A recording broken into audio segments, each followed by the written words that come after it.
At Granger, we're for the ones who specialize in saving the day and for the ones who've mastered the art of keeping business moving. We offer industrial-grade supplies for every industry, with same-day pickup and next-day delivery on most orders, all backed by real people ready to help. So you can get the right answers and products right when you need them. Call, clickgranger.com, or just stop by. Granger, for the ones who get it done. There are first-hand accounts. They're not all in books. There are people you know that may or may not feel comfortable talking about this in your presence. You may have known someone who was extremely close to you and never revealed the extent of their own paranormal, unusual, UFO, ET, fairy, all that stuff encounters because you didn't believe it. The deal is, it doesn't matter when someone believes it or not. If the experience happens, beliefs change.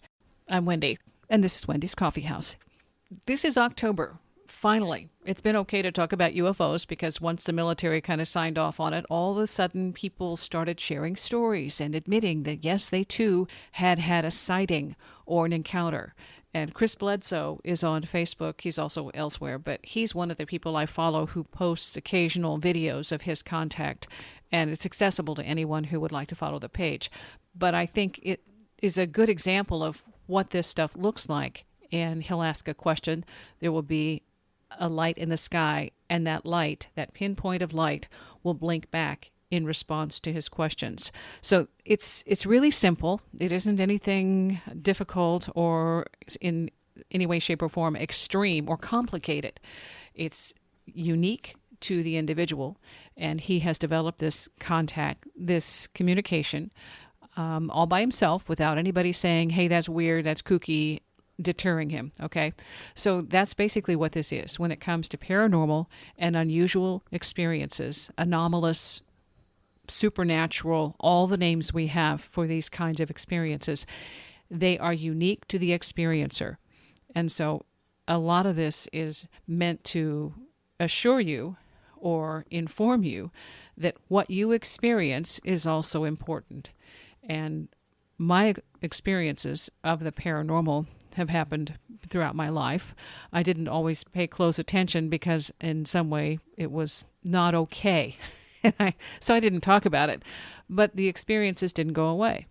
And then in 1997, everything changed, and I became more attuned to what was happening around me. And that nightlight interacting 24/7 in my day really changed everything. So I started learning more about my own intuitive abilities. And some of that includes just being aware that when it happens, you aren't always going to get a second chance. If it flashes, it's there. There was a video I saw just this morning, where a guy is being pulled on a sled behind his sister who's on a four-wheeler, and they're going through the snow, and he, in his camera, as he's videotaping this, sees off to the left above a tree line a UFO, and he tries to yell to his sister to stop because he wants to get a better look, but it's gone from then on, and he thinks that the fact that he was yelling, screaming at the top of his lungs, trying to get his sister to stop so he could take a better picture, it was gone. And that's what it is. Sometimes these are fleeting. A friend of mine keeps sending me these pictures and that of his own experiences, and it's a telepathic thing. It's that sense of, I need to step outside, and you get a prompt that look out the window or look to your left. It's there. It's that subtle and that simple. And so he has sent me his pictures, and I run them by John Foster. I interviewed John about his own UFO experiences, like over 4 decades of experiences. And then when he had those memories, he had 3 heart attacks.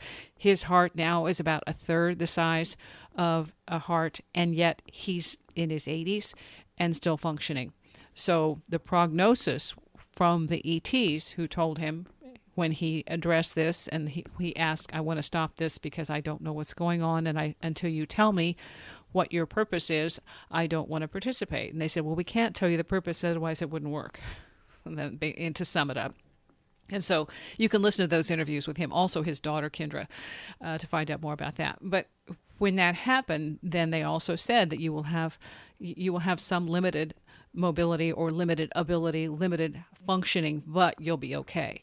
And it was the stress and the trauma of realizing that he had had these experiences his entire life, and they were so off the charts of what he believed in his daytime linear mode, conventional stuff, that it caused him to have the heart attacks. That break from reality was much larger and much more intense than he could handle. And that happens to some people. But as he continued to work through that and meet other people who also had similar experiences and memories, then he could come to terms with his own reality. And now that the UFO topic is more accessible and the military is signing off on it all over the world, there are reports now being disclosed because it's okay to talk about it. That's where we are. So with that, there's also, this is October, an interest in paranormal, because anyone who's had an experience with a UFO may also have encountered paranormal experiences, activities around that encounter. I have, and it messes with your electronics. You have these telepathic prompts, a sentence or a word or an instruction. And for me, I think those instructions are testing us to see how responsive we are. Are we listening, for one thing? Do we follow instructions? The first thing I'll say about that is do no harm. From working as a medium in some instances to an intuitive to listening to this other conversation, it can be intimidating because you wonder, how much do they know? Oh, pretty much everything. We can't see them, they see us. And it's like the story Ghost Rider that has just come out, or actually been released. It's been out for quite some time. But the interview with John Huckert, and the presence is there. It's just a matter of whether it wants to come out and expose itself and interact and engage. And some people are more receptive, and I think that has a lot to do with it. If you are hardcore, conventional, black and white, nothing else exists, then you may not get that kind of engagement, or even, a hint, because you can't see it. It doesn't exist. And yet somebody who is more curious and exploring and interested and receptive can get some kind of indication that there's more here than what we see. And your animals, pets, can also give you an indication that there's more going on here than what we see. And that is, for me, very helpful, because sometimes when I'm all alone, the only thing I have in my environment is a pet, cat, dog, horse, whatever. They will give me a clue that what I'm seeing is also being experienced by somebody else, something else, someone else. And that's helpful, because you can doubt that this is out loud or, happening. And one morning, this is when this whole coronavirus thing started. The day I remember happened to be my birthday. And I'm waking up to something that felt like if you were sitting under a tree, an acorn falling on your head. The interesting thing is the concept there, the analogy is also perfect. But that was what, at the time, it was like an acorn fell on my head. I'm laying in bed. I get hit by something on the top of my head. At the same time, I hear a word, gotcha, and I see this flash. The Batman cartoons where they have that little splash in the background with the word pow or something. Well, this one was a splash of yellow, and that was the background for the black lettering of gotcha. And I put this on my blog. So when I am doing most of my other paranormal experiences on is talkingtonightlights.com. That's a WordPress blog. So I've tried to include some of these experiences, and we're going to be talking about this hour because it is helpful to know that there are first-hand accounts. They're not all in books. There are people that may or may not feel comfortable talking about this in your presence.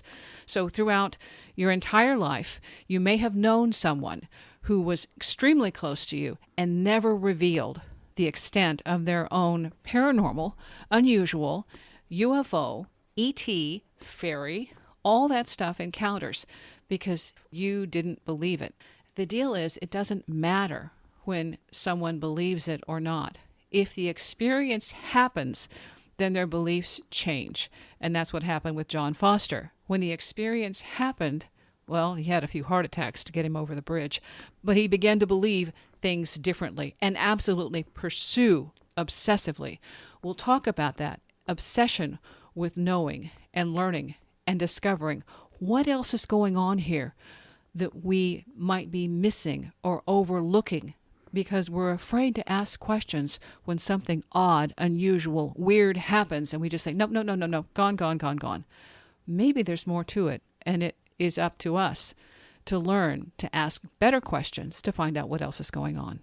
Wendy's Coffee House, KCMO Talk Radio. I've done a lot of interviews and in the past 10, 20 some years and tried to focus on things that were relatable, that maybe if you heard about it, it might be familiar, or even if it was unfamiliar, you might have had an experience or heard about it in some way that made it interesting and you could be curious without ever really having to fall into the category of an experiencer.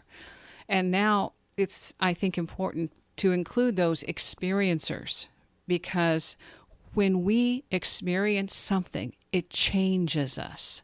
Our beliefs, our ideas, our values, our awareness, everything shifts. And sometimes that change is absolutely, night and day. Immediately, you are completely, totally different in your beliefs and your actions. Other times, it's a progression, an evolution of change. So right now, I'm going to tell you a few of the things that help me change my beliefs. And they have to do with contact with things that in our society, Western culture society, are often downplayed or discouraged or made fun of, ostracized, shamed, if you say that you have had this kind of encounter. Ghosts, an easy one. So if you see a ghost, or you sense a ghost, or you've been touched by a ghost, it didn't happen. It's your imagination. It's fiction. Okay, maybe. No. When you experience it, and it doesn't take somebody else to say that you have been touched. It's up to you to understand something happened. Something walked by me. I saw a shadow that was in the shape of a person, and this shadow walked by. I've seen it in retail spaces. When I worked in retail, and this is in Kansas City on the plaza, there were 2 locations for the Eddie Bauer store. The big location used to be a whole block. That location was known for having activity in the back room. I had no idea about the background, but when I got to the store and was working in one of the front areas for the women's department, I heard a noise. I had just been in this area, and this is where a bunch of bags and purses and things were shelved. It was close to the floor and kind of a boxy area. And I heard a noise, turned around. I had just walked by this area, 3 feet out on the plain floor tile was a purse, a bag that had been there. There's no way it could have dropped. It had to have been tossed, kicked, pushed, shoved, somehow moved about 3 feet away from where everything was stored. And I knew at that point that was a ghost saying hi, to see what my response would be. And I'm like, well, good to know you're here. But when I shared that, then I heard the other stories of what the ghosts were doing. And it could be a little bit, if you were alone in the giant back room, unnerving. Okay, well, the next location, I also experienced the same thing. And this is where the old Saks store was. It then became, they've done all sorts of renovations down there. So anyway, it became a smaller store, smaller location for Eddie Bauer. No longer there on the plaza. And at one point, I turned around and I watched this shadow person walk through the store. I called them a fast runner. Okay, well, that's a UFO thing. So now I've learned, no, you can't call them that. But it was a fast walker. I think I called fast walker. And because that's what it was doing. It was in the shape. It looked like a male shape outline. And I'm looking at one of the cutouts on my wall that has that. It's absolutely perfect for that. And a male shape walking in the center of the store from west to east through the store like the walls didn't exist. And that was it. That was all there was to it. There were some times when people would come into the store, and this was the odd thing, and there were 2 or 3 of us who would notice they would come into the store and you would never see them leave. And it was so subtle because you couldn't always pay full attention to everyone who walked in the store. But you would see them enter, and then they would be gone. And that was an odd thing. And I couldn't ever get my head wrapped around that. And so that one was, I was just thinking, okay, I'm just not paying close enough attention. But then to have other people have that same feeling and that same sense that there's something going on there, we didn't get to the bottom of that. The other thing was, as we were leaving and packing up to leave, my husband was standing there and we were at the checkout counter talking with a couple of the other employees who were standing behind the counter. And we feel this person, a sense of a person, walk by us, and not the wind, there's a rush of air as this person walks by very fast, and we didn't see anything, but standing right there, felt that someone walked by us, and we're looking at each other. Okay, did you sense that? And at that point, there was nothing to see. It was just a very clear presence, and knowing that, okay, we're not going to get any answer there, but there was a sensation and a feeling. The other thing is when I experienced being in bed at night and knowing there was someone standing beside me, I felt the presence of 2 individuals standing beside the bed. I could not see them. Now, this is a telepathic connection, because at that point I start praying and doing an exercise just to kind of increase my vibration. I'll use the language and you can get up to speed if it doesn't make sense or you haven't heard it before. But what I tried to do was clear my thoughts and raise my energy, thinking positive thoughts, praying, and that would be, if you expand your light, boost your energy. So as I'm doing that, I hear in words, language, "You can't stop this." And I'm at that. That's like, okay, that's an aggressive comment. And there was also, in a sense, there was a smile. That sense of, "Ha, you can't stop this." And so my response was, "And you can't stop me praying." So I continued to pray. In the morning, I woke up and my earrings had been undone. I have off and on wear a pair of earrings that has a very difficult for me, difficult screw-in attachment on the back. So it takes me forever to don't wear them very often because of that. It's annoying. So the thing is, it's difficult for me to undo those earrings. They don't come off when I'm asleep. I usually remove them if they're uncomfortable that day.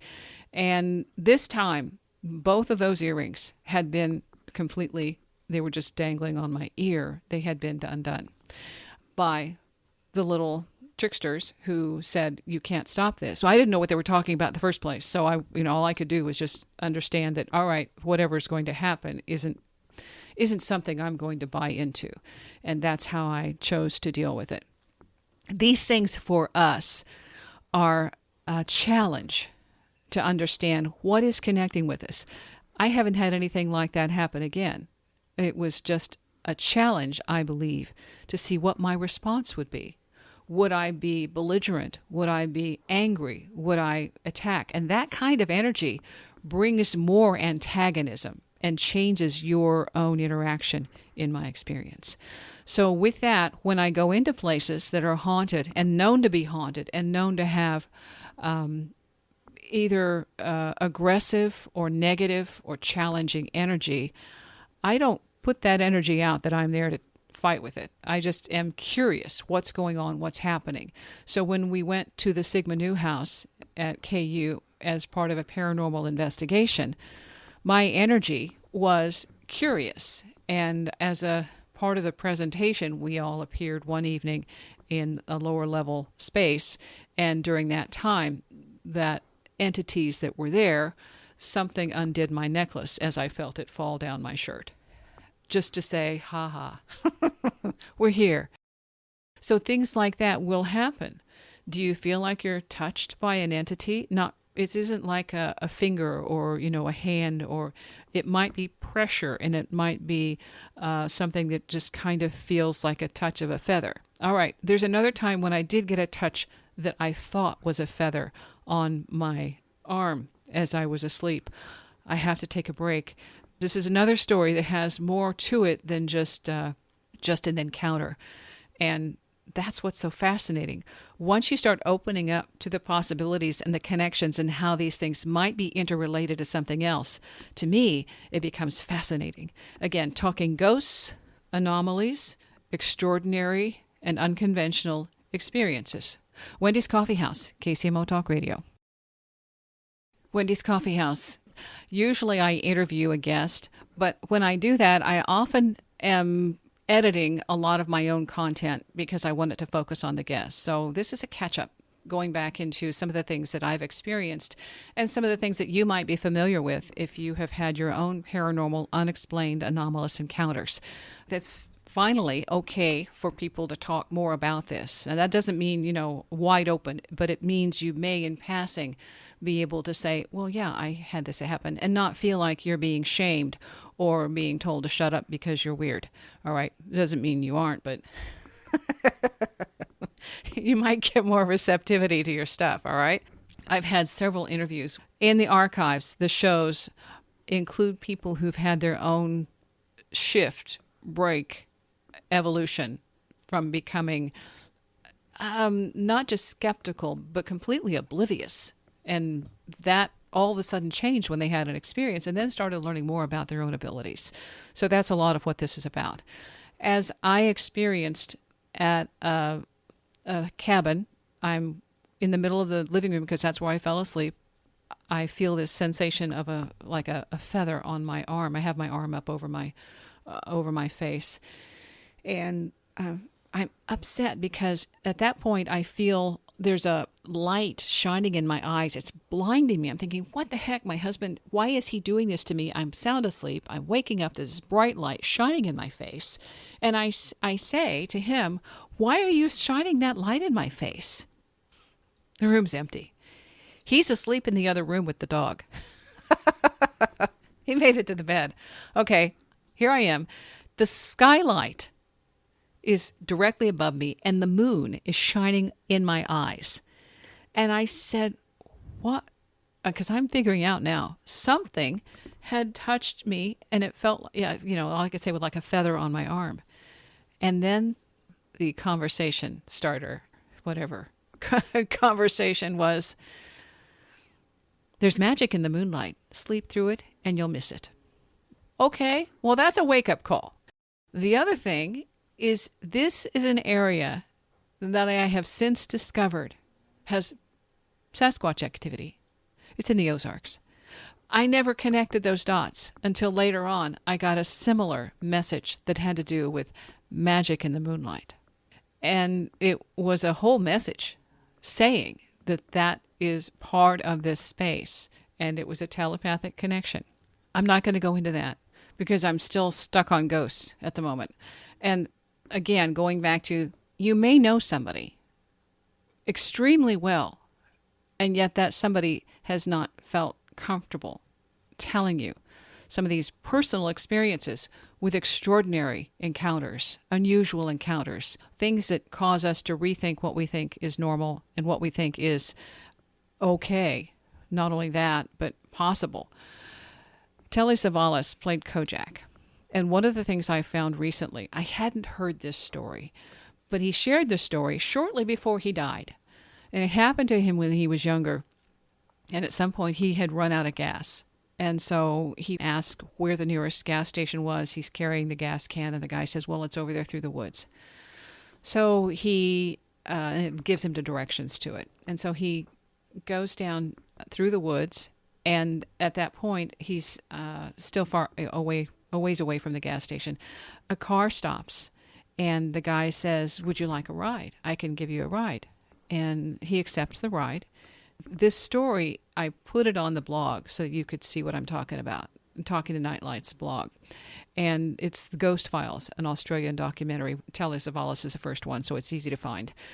And he gets in the car, and then the guy takes him to the gas station, and he says, "I'll give you $1 for the gas."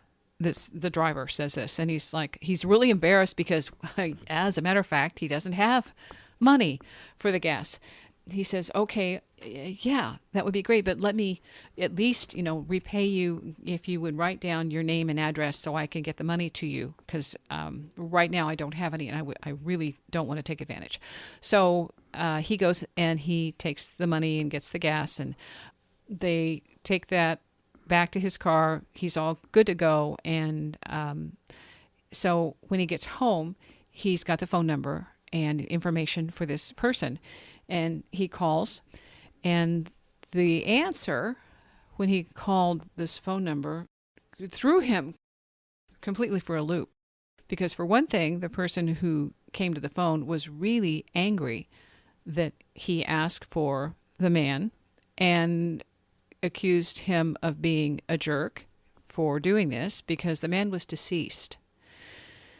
I believe at that point she hung up, at least the story goes. But there were a few things that were little indicators, little taglines that he could connect the dots. He finally connects with the wife of the deceased person, has a conversation with her about her husband. And so this story is absolutely fascinating. It would not happen if we buy reality as we normally consider it. Everything is black and white, and we only talk to people who have physical bodies, and people who have physical bodies that look like physical bodies can't be ghosts. Okay, well, that blows that one out of the water. So these kinds of experiences do happen. Now, there's another experience beyond that. Sometimes we are connecting with another type of entity that isn't what we consider human. And this is experience I had in my own backyard as I was pulling weeds, and I heard voices. Now, the voices sound like a helium, when you're talking on helium, and these little voices, but they're singing. It's kind of a sing-song chant. And as I am pulling weeds, I hear this sing-song chant, "Mother, bring the rain that we might drink. Mother, bring the rain that we might drink." And I'm thinking, and above are clouds, and we're on the line where just to the north it looks like there's rain, and to the south it's still nice and clear. And this line, as these little voices are singing, drifts over to the south just a little bit above my yard, and there are sprinkles. And just a few moments those sprinkles are there, and then it stops. It was just extraordinary, because I realized these are the fairies in the yard, and they're present in other spaces that we usually don't see. But for some reason, in that moment, I was connected and able to be open to that experience. And it was mind-blowing, because I didn't have any idea that that was possible. Not only that, it was just a fleeting moment of awareness, and the sprinkles, when they stopped, I didn't hear the voices. I didn't see anything. I just knew that this was something, again, that would be discounted, and most people would have a hard time believing that it happened. Fortunately, I read enough of other accounts of people having these experiences and talked to people who have also had that kind of engagement to know that it's not something that I needed to worry about in terms of, I didn't make it up. It wasn't a negative experience. It was just an awareness that there's more going on here than meets the eye. And maybe we should question more and not assume we have all the answers. If you want to find out more about the Telly Savalas story and get the actual details on that, it is absolutely riveting, fascinating. He never got the answer to that story. Telly Savalas, who played Kojak, and that's the Ghost Files Australian documentary on YouTube or on my blog at Talking to Nightlights. Back in a few with more of the paranormal. Can you be, this is one I didn't buy into either until it happened to me. Can you be possessed by a ghost? Well, it turns out I've experienced that you can. Wendy's Coffee House. Wendy's Coffee House, KCMO Talk Radio. Yeah, it's that month where it's okay to talk about ghosts. Not that ghosts only occur during October haunting season, but people don't give you weird looks because you're interested. I will say that there are some things in terms of ghosts that are intimidating when you go into a haunted house and it starts picking on you, pulling your hair, knocking things over, making noises, sounds that you can't explain, footsteps, doors opening and shutting, and electronics, things, lights burning out and blinking and all that. It can be really disconcerting, and those things happen. I have not lived in a straight out haunted house, but I have had those kinds of experiences going through houses that are haunted. In my own home, at one point, I had this sense that there were bones, there was bodies buried, and I'm thinking, this is really a creepy thought. this is weird, but I couldn't make it go away. And the clues were that the floor needed to be redone because prior to us getting the house, the cats had pretty much messed up the room. Okay, it needed to be taken care of. So as we are going through this room, and my husband is redoing the floors and pulling it out, because at one point when the carpet was pulled off, there was so much padding that obviously the floor had a volcano in the center.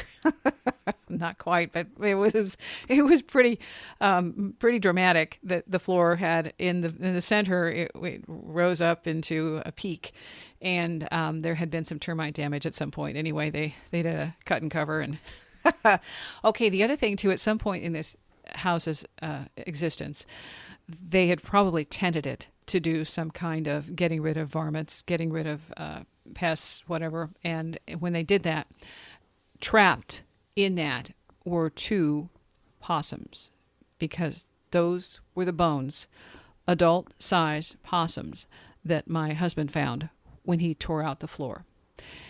That was like, wow, okay, it made sense. So when John Huckard is talking in this last interview on the Ghost Rider, the Polaroid Ghost, about the psychic saying, there's a body buried here, it doesn't have to be human. It could actually be a horse, a cow. It could be something else. But they're inferring that there is, and they haven't done any digging to find out what's there. But my own sense with this experience was that it was just an odd feeling. And it was like, there's something there. And I just kept like, yeah, their body's buried there. As uncomfortable as it was to say that, then to find that there were skeletons and actual bodies of animals who had been trapped when they tented the house to do an extermination. So anyway, those kinds of things, if you trust your instincts, trust your sense, trust your gut, you are really more aware and in tune with your environment than you might believe. So here we go back to experiences. Buying a property with my ex-husband, we got a wonderful deal on a duplex, and we were going to fix it up, and the people told us that it was just too inconvenient for them to take care of it, and they wanted to get rid of it and needed to move. And we're like, wow, this is great. So we fell into a good deal. After living there for a short time, maybe 2 or 3 months, the experiences that I've described before about having lights turn on and off, I had a shelf collapse on me, and it didn't break anything important, but it did hit me on the head. And I'm like, okay. Now, I'd have this kind of experience in a different way before, but this one was more intense. And when we went on vacation and left my cat there, the cat stayed in one spot so much that he lost all of his fur. It was a pile. He was a long hair, beautiful long hair, white and black cat, but his pile of fur in one spot let me know that he wasn't comfortable in the rest of the house. And I was mortified because I wouldn't have done that if I had known. My husband, I accused him of coming home one time and opening up the doors on the TV stand. 2 glass doors. They were attached magnets. You open them and shut them. Anyway, they were open, equidistance apart. And I'm like, I called him, did you come home and do that? It made no sense, but it just didn't make sense to me that could have happened. So there was things like that happening. And the other thing was happening. I was waking up in the middle of the night, choking.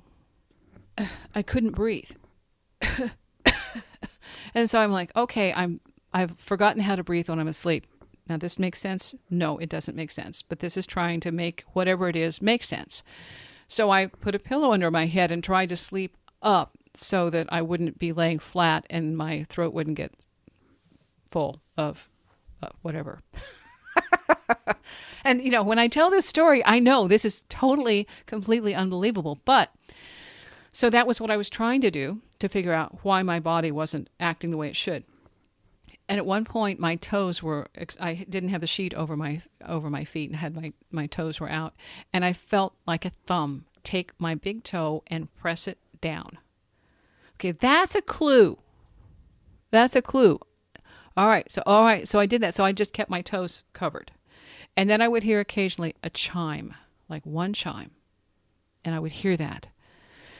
And then I realized, finally, with the experience that kind of brought everything to a head, I woke up, I'm awake, and I'm having that difficulty breathing, but I'm feeling my voice. I'm saying, oh, and I thought, this is what a ghost sounds like. So all of a sudden, everything is coming to me. I'm finally figuring it out, putting all the dots together. This is a ghost. Something is here. It's a ghost. And so then we asked the neighbors about what happened with the previous tenants. In the apartment or the side of the duplex that we lived in, the previous tenant had committed suicide.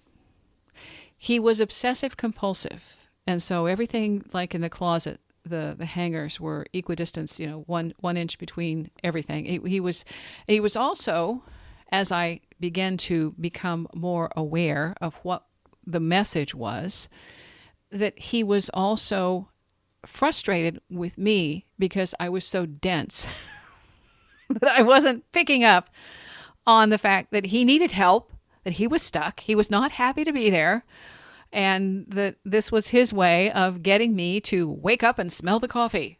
And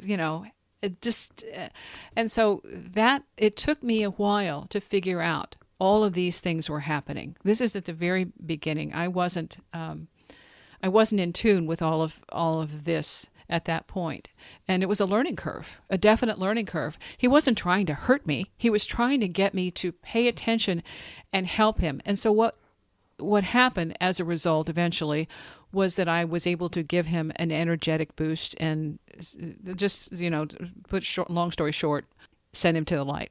And it's just, he was stuck in this plane and in that space trying to find a way out because he didn't believe. And what I asked was for those that he loved, his companions, his guides that he had been shutting out, to come and get him. And when it finally happened, he wasn't happy with me. He didn't say thank you. They did. No, he was like, yeah, he was ready to give me the old heave-ho. But the thing was, as I figured that out, I understood that some of these experiences that people have with attachments and possessions isn't about them having some kind of a personal defect or an imaginary friend. It's about a real circumstance where another entity is asking for help. Now, it could be something else. For me, that was a wake-up call saying that it isn't always about being attacked. Sometimes it's the only way to get from point A to point B, and we are the bridge with our energy. With that, I need to wrap the show. There are more stories like this. I've had a lot of education, coming to terms with dealing with medium-type situations where, yes, dead people do talk to us if we pay attention. And part of it is becoming more clear on your own abilities, your projections, and being able to set that aside and be receptive to what's happening in your environment. But that's it for now. I can continue this, just not today. This was a way of giving you more information that I'm not able to give when I do the interviews. So you can check out the interviews in the archives, Wendy's Coffee House. The podcasts are on Audio Boom. Thank you for listening. And if you're curious, check out the blog, Talking to Nightlights. It's on WordPress. And that interview with Telly Savalas is absolutely amazing. Thanks for listening. Purchase new wiper blades from O'Reilly Auto Parts today and we'll install them for free. See better and drive safer with O'Reilly Auto Parts. Oh, oh, oh, O'Reilly. Auto Parts.